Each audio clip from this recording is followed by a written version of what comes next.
Alors voilà une démo d'une commande de ventilateur et de résistance chauffante qu'un membre m'avait demandé. Donc la LED bleue c'est la résistance chauffante, la LED orange là elle est éteinte, c'est le ventilateur, et ensuite on a une LED rouge et une LED verte pour chaque, pour connaître l'état. Voilà, c'est un petit gadget ça. La particularité du truc, c'est qu'en fait, on fait le réglage avec un clavier. C'est ce qu'il voulait. Je trouve que c'est pas mal finalement, plutôt que d'avoir des boutons plus moins, on règle directement. Donc ça fait une démo pour ça. Et aussi, je gère le seuil avec la technique de l'hystérésis. C'est pas un simple, si la température est supérieure ou égale au seuil, on déclenche le ventilateur, on arrête la résistance chauffante, et si la température est inférieure au seuil, on arrête le ventilateur et on déclenche la résistance chauffante. Là c'est par l'hystérésis, c'est-à-dire que ça se déclenche un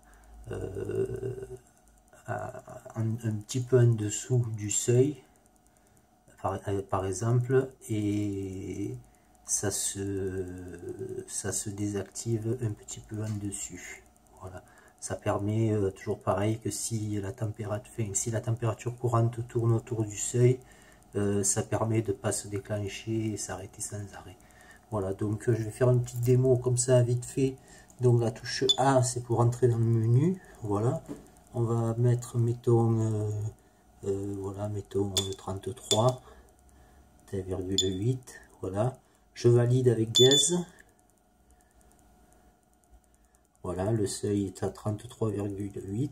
Voilà. Un petit truc aussi qu'il voulait. Donc là, je dois mettre en dessous de 25. Je vais mettre par exemple 20 degrés le seuil. Je valide. Voilà, il voulait une petite sirène en fait quand la température passait au-dessus du seuil. Donc soit elle s'arrête toute seule, soit on appuie sur C, elle s'arrête. Et on peut par exemple rentrer dans le menu. Là je vais mettre 30 sinon ça me saoule. Donc je valide. Et par exemple, un dernier petit truc, si je rentre 1, non je dis des bêtises, pour annuler c'est D. Voilà, et ça sort aussi automatiquement du menu au bout d'un certain temps. Donc je retourne dans le menu. Si je rentre 0, en fait, le premier chiffre, il me dit seuil supérieur à 10. Et si je rentre 8, il me dit seuil inférieur à 80. Voilà.